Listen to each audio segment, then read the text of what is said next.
I'm Madison Hayes, 32, sitting on a pristine Bali beach with my phone purposely turned off. My sister Eliza deliberately excluded me from her lavish wedding, so instead of crying at home, I chose self-care halfway across the world. The irony?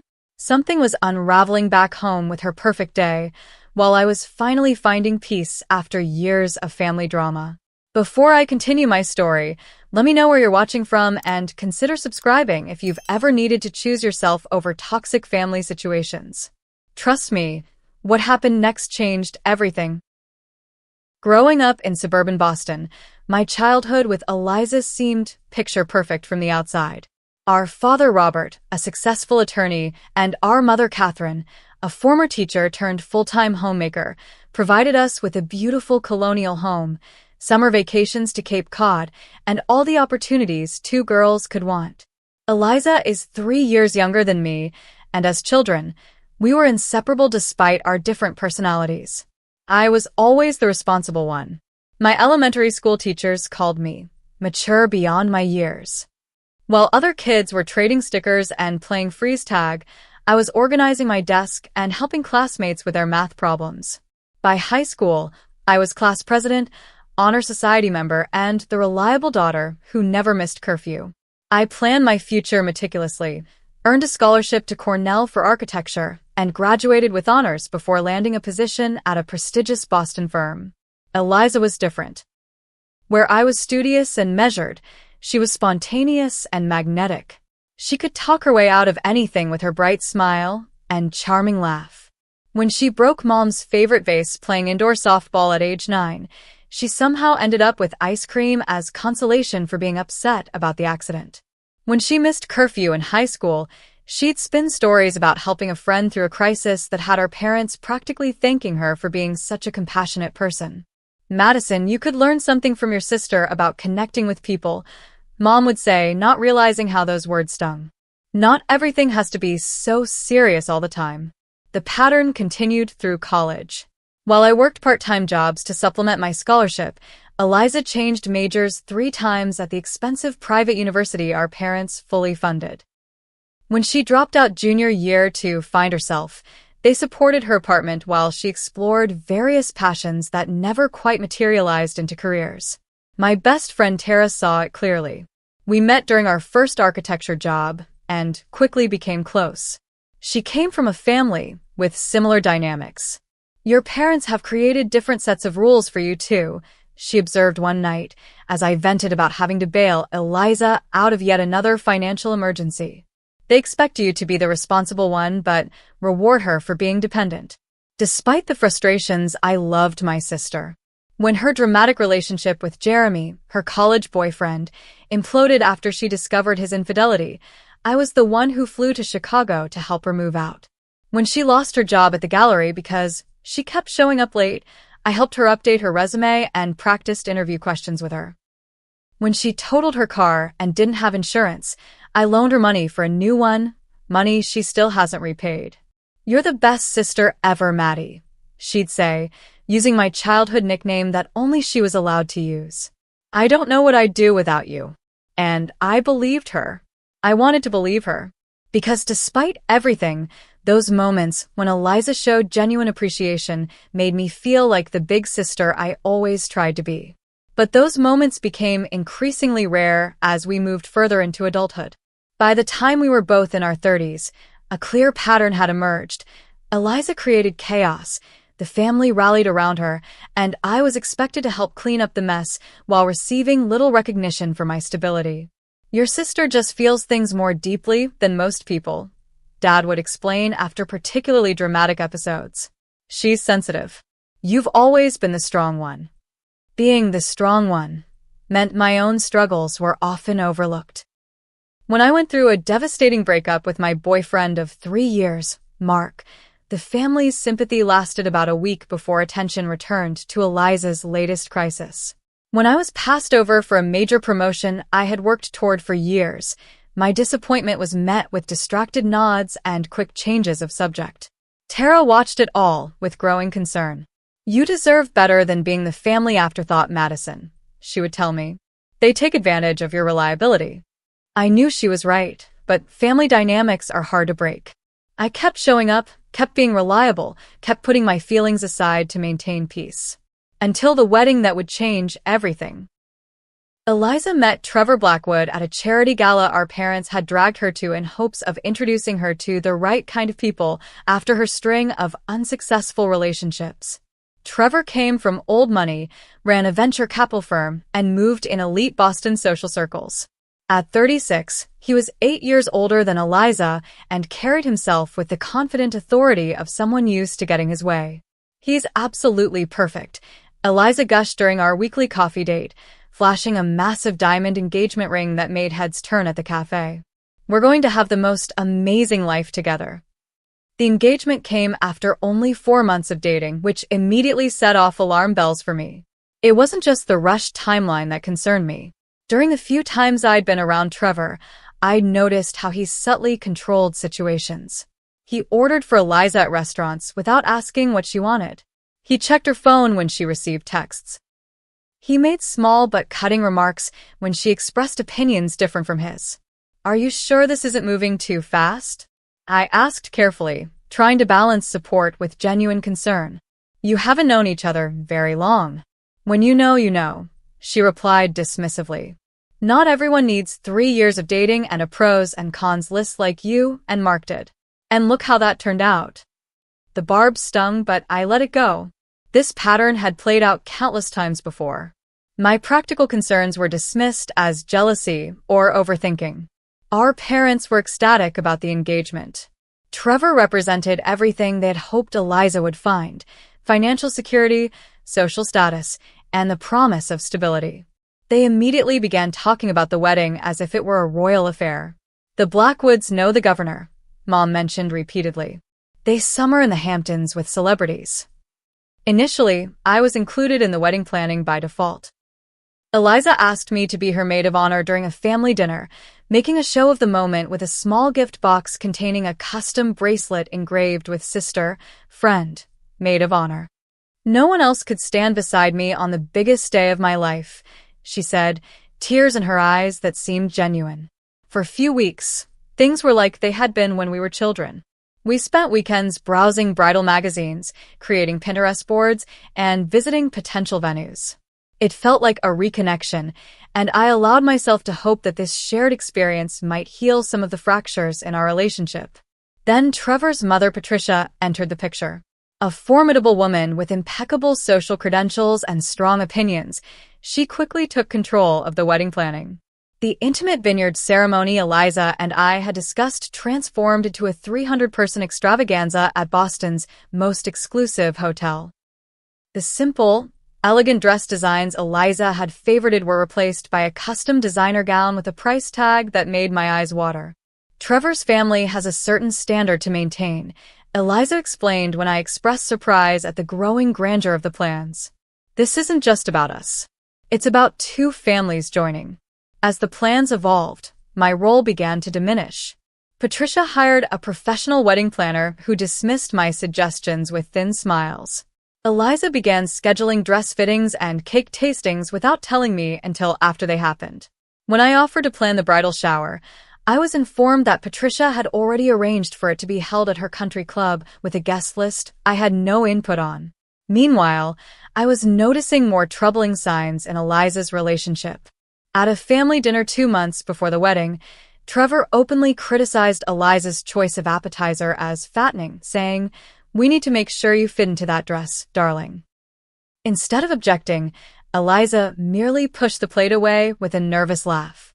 When she mentioned wanting to invite her former college roommate Lucy, Trevor dismissed the idea, saying, "She's not really our kind of people anymore, is she?" Eliza didn't bring up Lucy again. After witnessing several such interactions, I finally worked up the courage to speak with my sister privately. We were having a rare moment alone during a break in wedding errands, sitting in my car outside a florist shop. "Eliza, I'm asking this because I love you," I began carefully. "Are you sure Trevor makes you happy? Sometimes the way he speaks to you seems a little..." "A little what?" Her voice immediately took on a defensive edge. "Controlling," I finished gently. "I just want to make sure you're being treated with respect." Her expression hardened. Just because you can't maintain a relationship doesn't mean you should try to sabotage mine. Trevor has standards, and he's helping me become a better person. Becoming a better person shouldn't mean someone makes you feel small, I replied, trying to keep my voice level. I'm worried about you. You're worried I'm finally going to have the life you always thought you'd have first, she snapped. The successful husband, the beautiful home, the perfect family. You're supposed to be happy for me, Madison. That's what sisters do. The conversation ended there, with a tense silence hanging between us. I drove her back to her apartment without another word about Trevor, but something had shifted. In trying to protect my sister, I had crossed an invisible line. Looking back, I can see that moment was the beginning of the end of my role in her wedding. The official exclusion came 3 weeks before the wedding date. Eliza had invited me to brunch at an upscale restaurant, and I arrived hopeful that we might repair the growing rift between us. Instead, I found her already seated with her friend Stephanie from her brief stint at art school. Stephanie had always been friendly enough to me, though we weren't close. I knew something was wrong the moment I sat down. Eliza's smile didn't reach her eyes, and she launched into conversation with a practiced quality that felt rehearsed.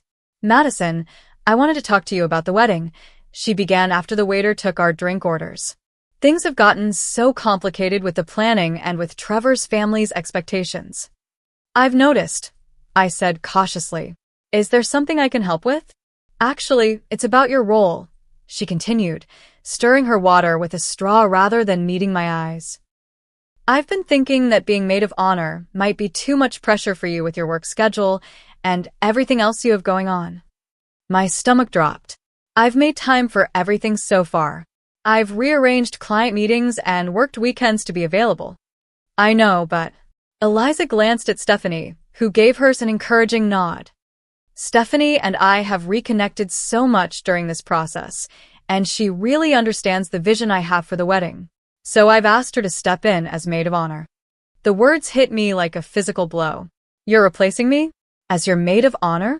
It's not replacing, Eliza said quickly. It's just realigning roles to reduce your stress. I'm not stressed about being your maid of honor, I said, fighting to keep my voice steady. I'm your sister. I want to stand beside you. Well, she said, finally meeting my eyes with a hardened expression, there's something else. Trevor thinks, we both think, that your negativity about our relationship is creating bad energy around the wedding. My negativity? I repeated, incredulous. You've made it clear you don't approve of Trevor or how quickly we got engaged. You've questioned my decisions at every turn. Trevor says I need to surround myself with supportive people right now, not someone who's secretly hoping we fail. The accusation was so far from the truth that for a moment, I couldn't speak. When I did find my voice, it came out as a whisper. I have never, ever wanted anything but happiness for you. Your version of my happiness, she countered. Not what actually makes me happy. I looked from Eliza to Stephanie, who had the grace to look uncomfortable, and back to my sister. So, what are you saying? You don't want me as maid of honor, but I'm still a bridesmaid? Eliza took a deep breath. I think it would be best if you came as a guest. Just focus on enjoying the day without responsibilities. The reframing was stunning in its audacity. Being removed from the wedding party wasn't for my benefit. It was a demotion, a public statement about my standing with my sister. I somehow made it through the rest of brunch in a fog of hurt and disbelief. I don't remember what I ate or what else was said. When I got home, I called our parents, certain they would be as shocked as I was by Eliza's decision. Sweetheart, we know it's disappointing, Mom said when I explained what had happened. But it is her wedding day. Every bride deserves to have exactly what makes her comfortable. Even if what makes her comfortable is humiliating her sister? I asked. No one is trying to humiliate you, Dad interjected. Eliza is under a lot of pressure with the Blackwoods and all the expectations. Try to see it from her perspective. What about my perspective? I asked, voice breaking. Doesn't that matter at all? The silence on the other end of the line was answer enough. I spent the next week trying to process my feelings. I made attempts to speak with Eliza directly, sending texts and leaving voicemails asking if we could talk things through. She responded with brief messages saying she needed space and would reach out when she was ready. That reach out never came. Instead, 2 weeks before the wedding, a text arrived that shattered whatever composure I had left. After talking with Trevor and his family, we think it's best if you don't attend the wedding. The tension between us is too much right now, and we need this day to be perfect. I hope you understand. Love you. I stared at my phone in disbelief. Not only demoted from maid of honor, but now uninvited completely, and delivered by text message. I called my parents immediately, sobbing as I read them the message. There must be some misunderstanding, Mom said, though her voice lacked conviction. Let me talk to her. Dad got on the line too. This isn't right. We'll speak with her together. But their intervention, if it happened at all, changed nothing. The next day, Mom called me back with a carefully measured tone. Madison, we've spoken with Eliza. She feels very strongly about this decision. She says things between you two have been difficult for some time, and she doesn't want any tension on her wedding day. And you're okay with this? I asked. With her excluding your other daughter from her wedding? Of course we're not okay with it, Dad said, having apparently picked up another extension. But we're in an impossible position. If we push too hard, she might, she suggested she might elope if things get too complicated. The Blackwoods have invested so much in this event. The subtext was clear. The social and financial implications of a cancelled wedding outweighed the injustice of my exclusion. Once again, keeping the peace with Eliza took priority over everything else. That evening, my friends Tara and Jennifer came over with wine and takeout after I told them what had happened. They found me surrounded by tissues, eyes swollen from crying. This is beyond unacceptable, Tara said fiercely, pouring large glasses of red wine for each of us. Your sister has reached a new level of self-absorption. And your parents are enabling it, Jennifer added. She worked as a family therapist and often provided insight into my family dynamics. They're afraid of Eliza's reactions, so they accommodate her unreasonable demands rather than setting healthy boundaries. I just don't understand how it came to this, I said, picking at the container of pad thai they'd brought. I've always been there for her. Always. Which is why she thinks she can treat you this way, Jennifer explained gently. You've consistently shown her that you'll accept whatever scraps of affection she offers, no matter how she behaves. So, what do I do now? I asked. Tara took a sip of her wine, then set it down decisively. You show her that you value yourself more than her approval. Don't sit at home crying during her wedding. Do something amazing for yourself instead. That night, after my friends left, I sat on my couch looking at my calendar. The wedding was scheduled for May 15th, just 12 days away. I had already requested time off work for the wedding and related activities. The thought of sitting in my apartment alone while my family celebrated without me was unbearable. I opened my laptop and began searching for last-minute travel deals. If I wasn't welcome at the wedding, I would go somewhere I could focus on healing myself instead of everyone else for once. By morning, I had booked a 10-day trip to Bali, departing 3 days before the wedding and returning a week after. The tickets cost more than I would normally spend, but I used the money I'd been saving for Eliza's wedding gift. It seemed fitting. When I informed my parents of my plans, their reaction was predictably self-centered. You're leaving the country? Mom asked, sounding genuinely surprised. But what if Eliza changes her mind? What if she needs you? She's made it very clear she doesn't need or want me there, I replied. And for once, I'm going to respect her wishes completely and remove myself from the situation. This feels like you're punishing her, Dad said. No, I corrected him. This is me finally doing what's best for me instead of waiting around for crumbs of inclusion from a sister who has made her feelings crystal clear. As I packed for my trip, I felt a strange mixture of grief and liberation. The family dynamics that had defined so much of my life were painful, but the prospect of stepping away from them, even temporarily, offered a glimmer of hope. Maybe distance would provide the perspective I needed to build healthier relationships with my family moving forward. Or maybe it would confirm what I had begun to suspect, that loving them didn't have to mean accepting mistreatment. The moment I stepped off the plane in Denpasar, the humid tropical air enveloped me like a warm embrace. After 20-plus hours of travel, I was exhausted but determined to immerse myself fully in this escape. I had chosen a small resort in Ubud, away from the more touristy beach areas, wanting tranquility and natural beauty rather than parties and crowds. The resort was everything the website had promised, a collection of individual bungalows nestled among rice terraces and tropical gardens. My room featured an open-air bathroom where I could shower under the stars, a canopied bed draped with mosquito netting, and a small private porch overlooking a ravine filled with palms and flowering trees.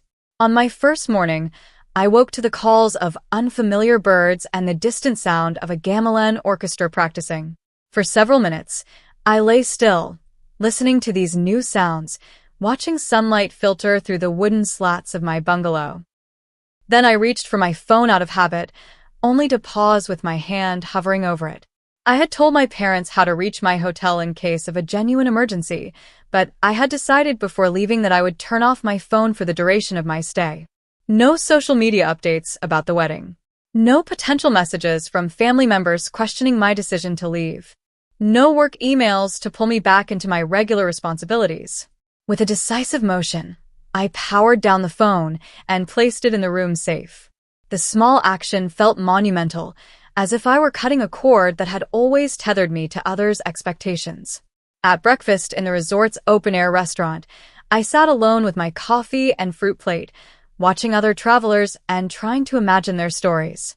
At the table next to mine, two women about my age were deep in conversation, occasionally laughing together in that comfortable way of old friends. "First time in Bali?" One of them asked, noticing my observation.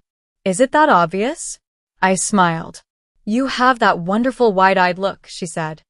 "I'm Leah, and this is my travel partner in crime, Michelle." "Madison." I introduced myself. "And yes, first time. I sort of booked this trip on impulse."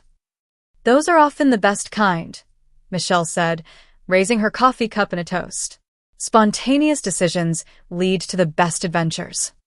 We chatted through breakfast, and I found myself accepting their invitation to join them for a day trip to a nearby water temple. Leah was a graphic designer from San Francisco, and Michelle taught high school English in Portland. They had been friends since college, and made a point of traveling together once a year. "We made a pact after graduation," Leah explained as our driver navigated the winding roads. "No matter what happens in our lives, we prioritize this time together." As we explored the temple with its series of purification pools and ancient stone carvings, I found myself sharing more of my story than I had intended. There was something freeing about confiding in strangers who had no connection to my life back home. "Your sister uninvited you from her wedding?" Michelle asked, visibly shocked. "That's next-level bridezilla behavior." "And your parents just went along with it?" Leah added. "They always do," I said, surprised by the lack of emotion in my voice as I stated this fact. Usually, discussing my family's dynamics left me in tears or seething with anger. Today, standing in this ancient spiritual place thousands of miles from home, I felt a curious detachment, as if I were describing characters in a book rather than my own life. "Well, I think you made the right choice coming here instead," Michelle said firmly. "Sometimes the healthiest thing you can do is remove yourself from toxic situations." The day with Leah and Michelle set the tone for my time in Bali. I began to embrace the freedom of being alone in a place where no one knew me or had expectations of me. I signed up for a sunrise yoga class at the resort, something I'd always been curious about but had never made time for at home. The instructor, an American expatriate named Michael who had lived in Bali for 15 years, emphasized presence and mindfulness. "Your body is here in this beautiful place," he told the class as we moved through poses on mats facing the sunrise. "But is your mind here too? Or is it still tangled in the problems you came here to escape?" The question hit me with unexpected force. My body was in Bali, but my thoughts kept returning to Boston, to the wedding that would take place in 2 days, to the hurt and rejection I felt. Each time I caught myself ruminating on these thoughts, I gently brought my attention back to the present moment, to the sensation of my breath, to the early morning light painting the rice terraces gold. After class, Michael approached me. "First time practicing yoga? Is it that obvious?" I asked, echoing my response to Leah from days earlier. "You have good natural awareness," he said. "But I could see you battling with something." Your body would relax into a pose, and then tension would creep back in, especially around your shoulders and jaw. "I'm trying to leave some baggage behind," I admitted. "It's harder than I expected. The heaviest baggage we carry is often invisible," he said. "If you're interested, I lead a meditation session every evening at sunset. It might help with whatever you're processing." That evening, I joined Michael and a small group of other guests on a wooden platform overlooking the valley. As the sun began its descent, he guided us through a meditation focused on forgiveness and release. "Forgiveness doesn't mean condoning harmful actions," his calm voice explained. "It means freeing yourself from the burden of resentment. When we hold on to anger, the person we hurt most is ourselves." I thought about my anger toward Eliza, toward my parents, even toward Trevor and his family. The anger felt justified, and part of me clung to it like a shield. But as I sat with my eyes closed, listening to the gentle rustle of palm fronds and distant wind chimes, I began to see how heavy that shield had become. I started keeping a journal during my trip, writing in it each morning on my private porch. I wrote about childhood memories, about patterns I was beginning to recognize in my relationships, about the person I wanted to become. Some mornings, the words flowed easily. Other times, I sat staring at the blank page, overwhelmed by emotions I couldn't quite name. On the day of Eliza's wedding, I deliberately planned a full schedule of activities. I started with yoga, followed by a cooking class where I learned to make traditional Balinese dishes. In the afternoon, I hired a local guide named Ketut to take me to less touristy areas of the island.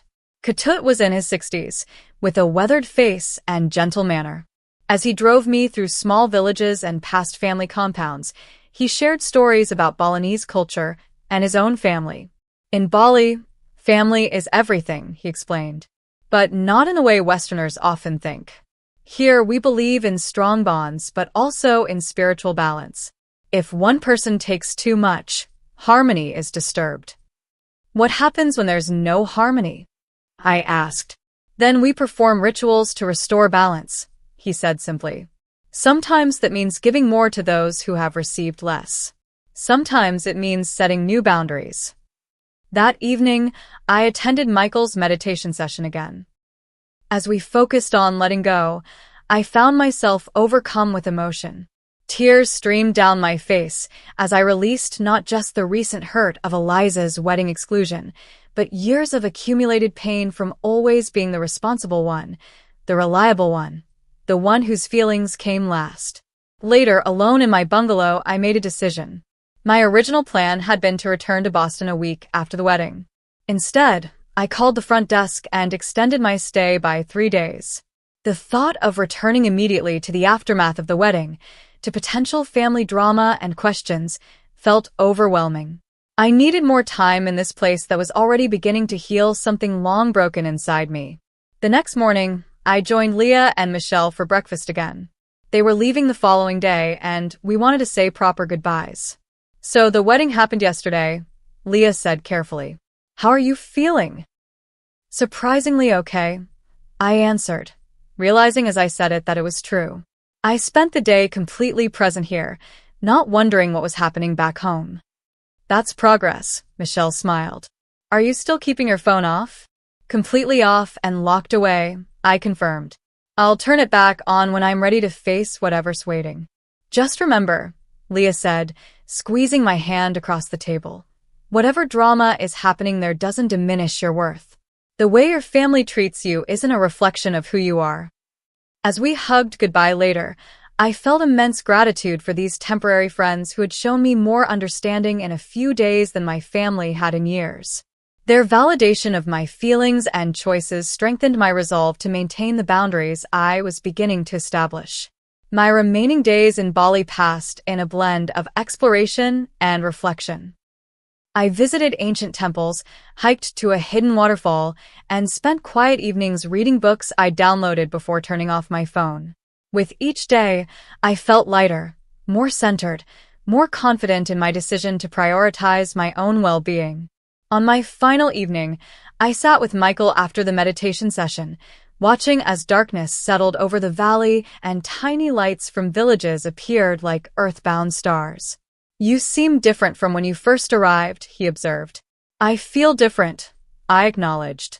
"More peaceful. More certain." "The work you've done here doesn't end when you leave," he said.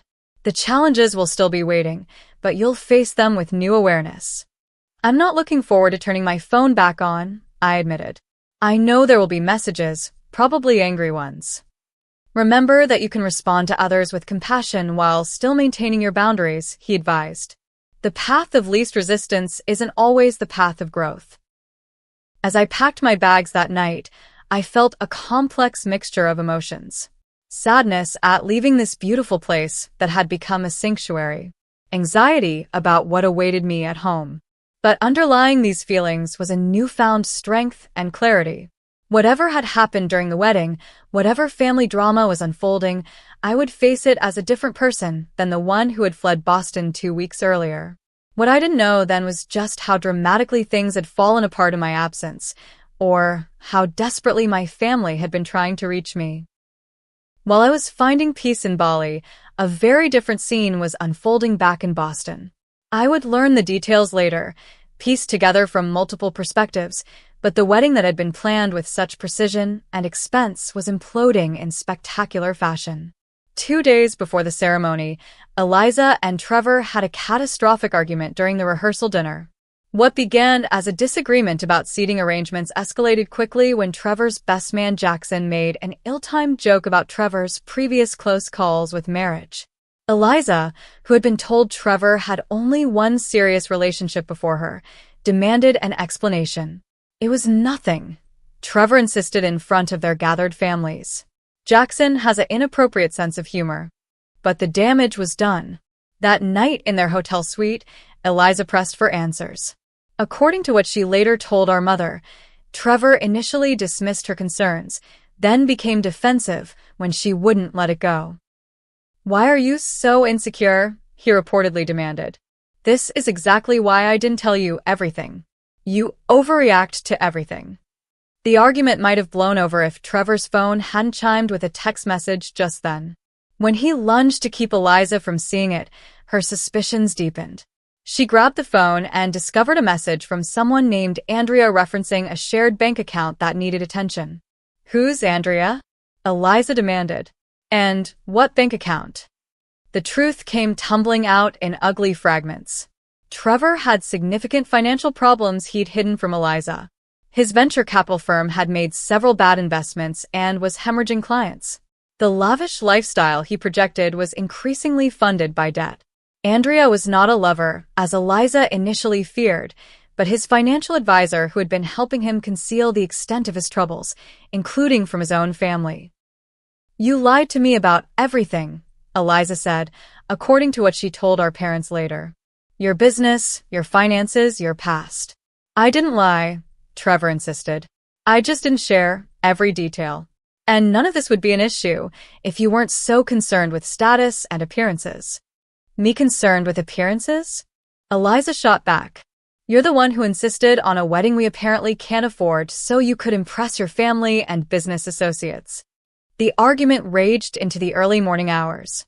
By dawn, Eliza had packed a bag and moved to our parents' house, leaving Trevor alone in the hotel suite they were supposed to share until the wedding. When news of the fight reached Trevor's parents, they immediately went into damage control mode. Patricia Blackwood arrived at our parents' house by mid-morning, insisting on speaking with Eliza alone. What transpired during that conversation only made things worse. "She didn't come to reconcile us," Eliza sobbed to our mother afterward. "She came to convince me to go through with the wedding regardless of how I feel or what Trevor did. She said, 'Every marriage has its challenges and financial matters can be resolved.' She cares more about avoiding embarrassment than about whether her son lied to me." Our parents, to their credit, supported Eliza's hesitation. Dad, who had initially been so impressed by Trevor's apparent success, was particularly upset about the financial deception. If he'd lie about something so fundamental before the wedding, what else would he hide afterward? He reportedly asked. By that evening, the situation had become even more complicated. Trevor arrived at our parents' house demanding to speak with Eliza. When she refused, he grew belligerent, accusing her of overreacting and threatening to bill her family for the wedding costs if she created a scandal by canceling. Dad, protective of Eliza despite everything, asked Trevor to leave. When Trevor refused, Dad threatened to call the police, saying, "No one speaks to my daughter that way in my home." The confrontation ended with Trevor storming off, but the damage was done. Eliza spent the night crying, alternating between rage at Trevor's deception and heartbreak over the collapse of her dreams. The morning before what should have been her wedding day, Eliza made her decision. She would not marry Trevor.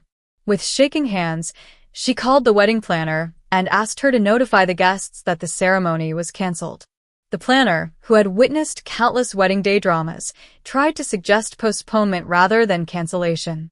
Many couples have pre-wedding jitters, she advised. Give yourself time to think. This isn't jitters, Eliza insisted. The wedding is off. Permanently. News spread quickly through Boston's social circles. Guests who had already arrived from out of town were confused and gossiping. The Blackwoods were mortified, especially when rumors about Trevor's financial problems began to circulate. Our mother took charge of notifying immediate family and close friends personally, while the wedding planner handled the broader guest list. As she made these difficult calls, Mom kept thinking about me, her other daughter, isolated in Bali with no knowledge of the unfolding drama. "We need to reach Madison," she told Dad after hanging up from yet another emotional conversation with a relative. "Eliza needs her sister right now." "I've tried calling her cell several times," Dad replied. "It goes straight to voicemail. I've left messages asking her to call us as soon as possible." "Try the hotel," Mom suggested. She gave us the information before she left. Dad called the resort in Bali and left an urgent message asking me to contact them. The staff promised to deliver it, but explained that I had requested privacy and minimal disturbances. Meanwhile, Eliza was falling apart. The shock of discovering Trevor's deception, combined with the humiliation of canceling a high-profile wedding at the last minute, overwhelmed her. In a moment of clarity amid her distress, she turned to our mother. "I need Madison," she said through tears. I was horrible to her, and she was right about everything. She saw through Trevor from the beginning. "We're trying to reach her," Mom assured her. "We'll keep trying." As the day that should have been filled with celebration instead became a day of damage, control, and grief, the attempts to contact me grew increasingly desperate. Dad called the resort multiple times. Mom left voicemail after voicemail on my cell. Even Tara and Jennifer received calls asking if they had any way to reach me. The irony wasn't lost on anyone. After being deliberately excluded from the wedding, I was now desperately needed. The sister who had been deemed a source of negative energy was now the one person Eliza wanted most. The wedding day itself brought a new wave of challenges. Despite the cancellation notices, some guests still arrived at the venue, confused by the last-minute change. Social media buzzed with speculation and rumors. Trevor's mother was reportedly telling people the wedding was merely postponed due to Eliza's emotional state, implying the fault lay with her rather than with her son's deception. At our parents' house, Eliza remained in her old bedroom, emerging only briefly to pick at the food Mom brought her. The expensive designer wedding dress hung and used in the guest room closet, a painful reminder of shattered dreams. "I should have listened to Madison," she repeated like a mantra. She tried to warn me, and I pushed her away because I didn't want to hear it. "We all got caught up in the excitement," Dad admitted, sitting beside her bed. "The Blackwood name, the social connections. We should have paid more attention to the red flags."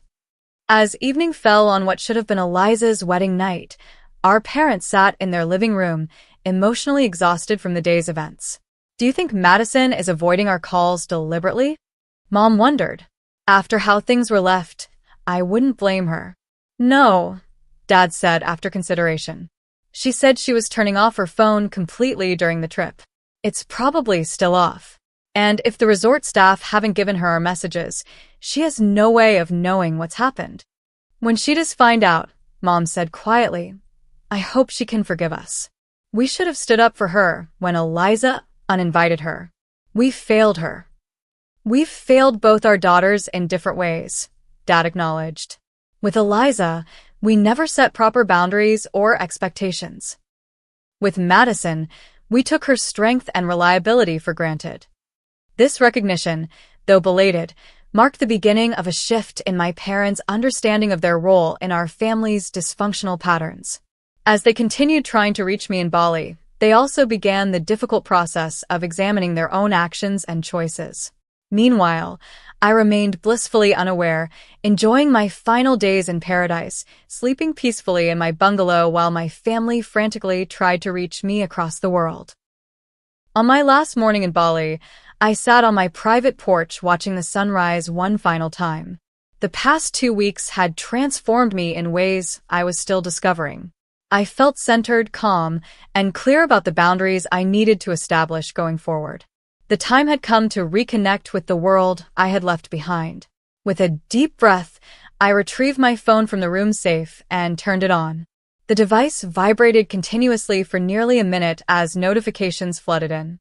17 missed calls from my parents, 23 text messages, voicemails, emails, even notifications from social media accounts I rarely checked. Something major had happened. My first instinct was panic. Had someone died? Was there a family emergency I had been unavailable for? I quickly scanned the text messages, and confusion replaced my fear. Mom. Madison, please call as soon as you get this. It's urgent. Dad. The wedding's off. Eliza needs you. Call home immediately. Tara. Holy drama explosion. Call me when you're back online. Your sister's wedding imploded, and everyone's looking for you. I sat down hard on the edge of the bed, trying to process this information. The wedding was off. After all the planning, the expense, the family tension, it wasn't happening? And now they needed me?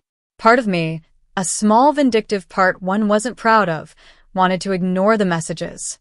They had excluded me, hurt me, dismissed my concerns. Why should I rush to pick up the pieces now that I had been proven right? But the work I had done in Bali helped me recognize this reaction for what it was, a defensive response to pain. Taking a few centering breaths, I considered my options more thoughtfully. I didn't want to be pulled immediately back into family drama before I'd even left the peaceful environment of the resort. At the same time, I couldn't pretend I hadn't seen the messages now that my phone was on. I decided on a measured response. I texted my parents. Just turned on my phone and saw your messages. I'm safe and well in Bali. My flight leaves tonight. We'll call when I arrive home tomorrow. Whatever has happened, I'm sure it can wait one more day. Then I silenced my phone again and placed it in my bag.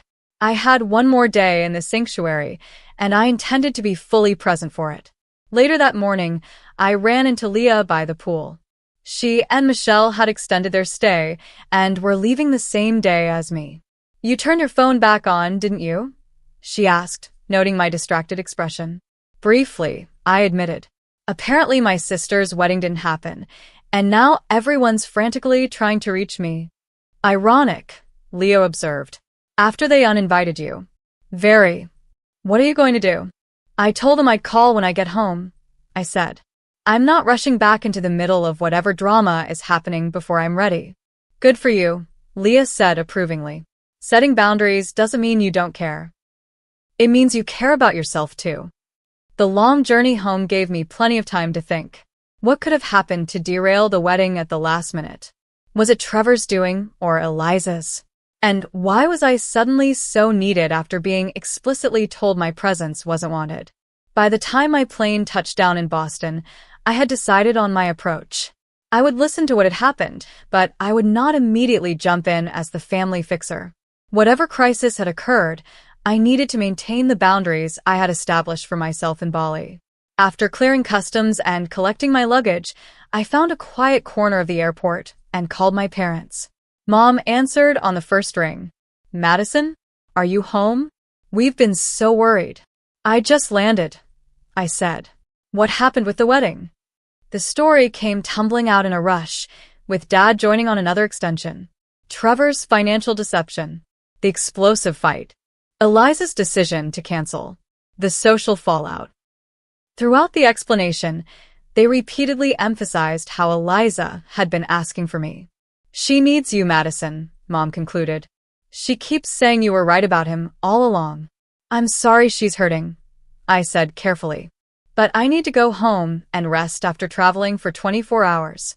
I'll come by tomorrow to see everyone. But Dad began to protest. Tomorrow, I repeated firmly. I need time to process everything you've told me. The old Madison would have gone straight to my parents' house despite exhaustion. The old Madison would have put everyone else's needs before her own. But I wasn't that person anymore. I took a taxi to my apartment, showered, and slept for 12 hours straight. The next morning, I woke feeling refreshed and centered, ready to face my family with my new boundaries intact. When I arrived at my parents' house, the atmosphere was tense and subdued. Mom hugged me tightly at the door, thanking me repeatedly for coming. Dad hovered nearby, looking older and more tired than when I'd left. Where's Eliza? I asked. Still in bed, Mom answered. She's barely left her room since everything happened. I'll go up and see her, I said. But first, I need to talk with both of you.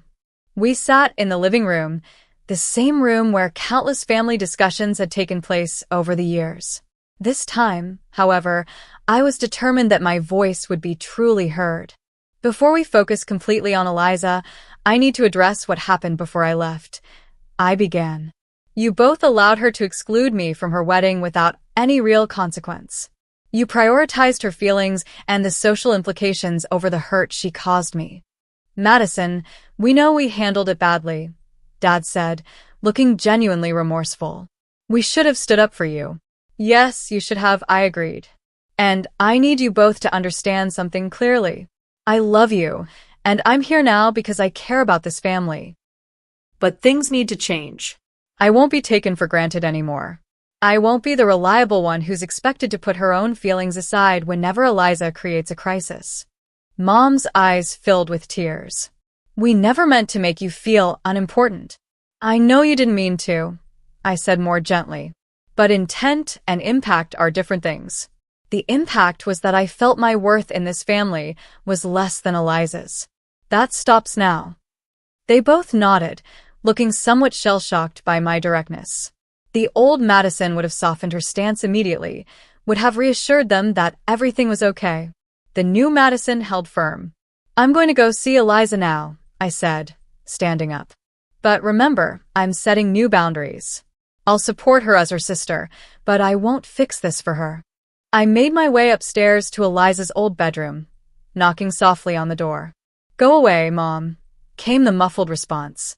I told you I'm not hungry. It's not Mom, I said. It's Madison. Silence, then rapid movement. The door flew open to reveal Eliza in pajamas, her face puffy from crying, hair unwashed. Without a word, she threw herself into my arms, sobbing against my shoulder. You came, she choked out between sobs. After everything I did, you still came? I guided her back into the room and sat beside her on the edge of the bed, keeping a gentle but firm distance between us. What happened, Eliza? I asked once her sobs had quieted. She told me her version of events, filling in details our parents hadn't known. How controlling Trevor had become in the weeks before the wedding. How his mother had practically taken over every decision. How isolated she had felt. I never should have let him come between us, she said, fresh tears spilling down her cheeks. You were the only one who saw him clearly, and instead of listening, I pushed you away. Why did you do that? I asked, not accusingly, but genuinely wanting to understand. Eliza looked down at her hands. Because deep down, I think I knew you were right. And if I admitted that, I'd have to face that I was making a terrible mistake. It was easier to make you the problem than to admit he was. Her honesty surprised me. The old Eliza would have offered excuses or deflected responsibility. I'm so sorry, Madison, she continued, for uninviting you, for hurting you, for all of it. I know saying sorry isn't enough, but I don't know what else to do. It's a start, I said. But you're right, it's not enough by itself. Things need to change between us, Eliza. I love you, and I'll support you through this, but our relationship needs to be more balanced. What do you mean? She asked. I mean, I can't always be the one who bends, who forgives without consequences, who puts my feelings aside to manage yours. That pattern has to stop. She nodded slowly. I understand. I've taken you for granted. I've been selfish. And I've enabled it, I acknowledged. We've all played our parts in this dynamic. But now we have a chance to create something healthier. We talked for over an hour, more honestly than we had in years. I shared how I had felt constantly overlooked in favor of her more dramatic needs. She admitted to resenting my stability and success even while depending on it. We cried together, laughed a little, and began the tentative process of rebuilding our relationship on more equal footing. Later, we went downstairs together. Our parents looked relieved to see Eliza out of her room, but their expressions turned anxious when I announced that I had something to say to the entire family. I've had a lot of time to think about our family dynamics, I began. And I've realized that we've all been playing roles that aren't healthy. Mom and Dad, you've enabled Eliza's dependency while taking my independence for granted. Eliza, you've come to expect that your emotions and needs will always take priority. And I've allowed myself to be cast as the reliable one who never needs support. I looked at each of them in turn. I love you all, but I won't participate in these patterns anymore. If we want to be a healthy family, we all need to change. What are you saying exactly? Dad asked. I'm saying I'll be here for Eliza during this difficult time, but on my terms. I'll come by regularly, but not at the expense of my own life and needs. I'm saying that from now on, I expect my feelings and boundaries to be respected just as much as everyone else's. The conversation that followed was difficult, uncomfortable, and long overdue.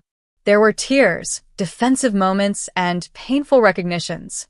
But for the first time, I felt truly heard by my family. And more importantly, I knew that regardless of how they responded, I would maintain my newfound sense of self-worth.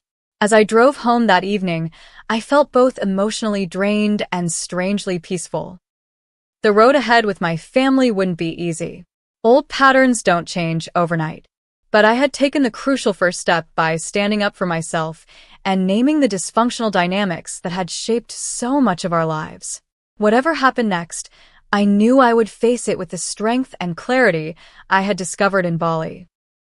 6 months after the wedding that never happened, our family gathered for Thanksgiving dinner at my apartment. It was the first holiday meal I had ever hosted, a deliberate choice to shift family traditions in a new direction. Looking around my dining table at the faces of my parents, Eliza, and my friends Tara and Jennifer, whom I had invited to join us, I could hardly believe how much had changed since that painful spring. The journey hadn't been easy or straightforward. In those first weeks after my return from Bali, there had been setbacks and struggles as we all adjusted to our changing family dynamic. Eliza had slipped into old patterns of dramatic need. Mom had instinctively rushed to soothe her, and Dad had looked to me to be the practical voice of reason. Each time it happened, I gently but firmly refused to play my assigned role. I love you, but I'm not going to fix this, became my quiet refrain. The breakthrough came when Eliza suggested we try family therapy. To my surprise, our parents readily agreed. Dr. Rachel Stevens, a family systems therapist with a no-nonsense approach, helped us identify and address the patterns that had defined our relationships for decades. Madison and Eliza, you've been cast as opposing archetypes in this family, she observed in an early session. The responsible one versus the emotional one. The achiever versus the one who struggles. These aren't who you actually are. They're roles you've been assigned and have accepted. With Dr. Stevens' guidance, we began the slow work of disentangling ourselves from these limiting identities. For Eliza, this meant taking responsibility for her choices and developing independence from our parents' emotional and financial support. I've been hiding from adulthood, she admitted during one particularly powerful session. It was easier to be the family drama queen than to face my own insecurities about measuring up to Madison's success. For our parents, the process involved recognizing how their different treatment of us had created and reinforced unhealthy dynamics. We expected perfection from Madison because she seemed capable of it, Mom acknowledged. And we expected little from Eliza because she seemed to need our protection. We did both of you a disservice. My own work in therapy focused on maintaining boundaries while still remaining connected to my family. Dr. Stevens helped me see that true strength wasn't about taking on everyone else's burdens, but about knowing when to engage and when to step back. Your value isn't measured by how much you can endure or how many problems you can solve for others, she reminded me. It's inherent in who you are. Beyond family therapy, Eliza and I began meeting regularly for coffee, rebuilding our relationship as adults rather than as the roles we had played for so long. She found a job at a small art gallery, moved into her own apartment without financial help from our parents, and started taking evening classes in art history. I want to build a life I'm proud of, she told me over lattes one Saturday. Not for Mom and Dad, not to compete with you, but for myself. I had continued the self-care practices I began in Bali, maintaining a regular yoga practice and journaling to process my thoughts and feelings. The boundaries I set with my family freed up emotional energy I now channeled into deepening friendships and exploring new interests. Tara and Jennifer remained my strongest supporters, celebrating each small victory as I stood firm in my newfound self-respect. They had become extended family, joining us for dinners and holidays, including this Thanksgiving gathering. Before we eat, Dad said, raising his glass in a toast, I want to say something. This past year has been one of the hardest and most important of our family's life. We've faced painful truths about ourselves and our relationships. But sitting here today, I'm grateful for the difficult journey because it's brought us to a healthier place than we've ever been. And Madison, Mom added, turning to me with tears in her eyes, thank you for having the courage to call us to account. You deserved better from us, and I'm so proud of the woman you've become. Eliza reached for my hand under the table and squeezed it gently. To new beginnings, she said. To new beginnings, we all echoed. As we enjoyed the meal I had prepared, conversation flowing naturally between serious topics and lighthearted stories, I felt a sense of peace I had never experienced in family gatherings before. The tension that had always hummed beneath the surface was gone, replaced by a new authenticity. After dinner, while everyone helped clear the table, Eliza pulled me aside. I've been meaning to tell you, she said quietly. I met someone. His name is Nathan, and he's an art history professor at the university where I'm taking classes. That's wonderful, I said, genuinely happy for her. Tell me about him. He's kind, she said simply, and patient. We're taking things very slowly. I'm trying to really know him and let him know me before rushing into anything. I'd love to meet him when you're ready, I offered. I'd like that, she smiled. But I'm not introducing him to Mom and Dad until I'm absolutely sure. I'm trying to make decisions based on what I want, not on what would please them or create drama. Her self-awareness touched me deeply. Of all the changes in our family, Eliza's growth was perhaps the most profound. Later that evening, after everyone had gone and I was loading the dishwasher, I reflected on the journey that had brought me to this point. The painful exclusion from Eliza's wedding had been the catalyst for change, forcing me to finally prioritize my own well-being. What had felt like rejection had ultimately led to liberation. I thought of something Michael, the yoga instructor in Bali, had said, sometimes the most painful experiences are actually doorways to our most important growth. The wisdom of those words resonated deeply now. The breakdown of old patterns, though difficult, had created space for something new and healthier to emerge. By choosing myself in that moment of exclusion, by boarding a plane to Bali instead of accepting the role of forgotten sister, I had set in motion a transformation that rippled through my entire family. The lesson wasn't that family doesn't matter or that we should abandon difficult relationships. Rather, it was that true connection can only exist where there is mutual respect. Love without boundaries isn't really love at all, but a complex form of dependency that ultimately harms everyone involved. As I finished cleaning up and settled onto my couch with a cup of tea, I felt profound gratitude for the journey of the past 6 months. The pain had been real, but so was the healing that followed. By standing firm in my worth and refusing to participate in harmful patterns, I had helped create the conditions for genuine change. Family healing is possible, but it requires courage and honesty from everyone involved. Have you ever had to set difficult boundaries with loved ones to create healthier relationships? Share your experience in the comments below. And if this story resonated with you, please like, subscribe, and share with someone who might need to hear that choosing themselves isn't selfish, but sometimes the most loving choice they can make. Thank you for being part of this journey with me, and remember, your worth is inherent, not earned through endless giving.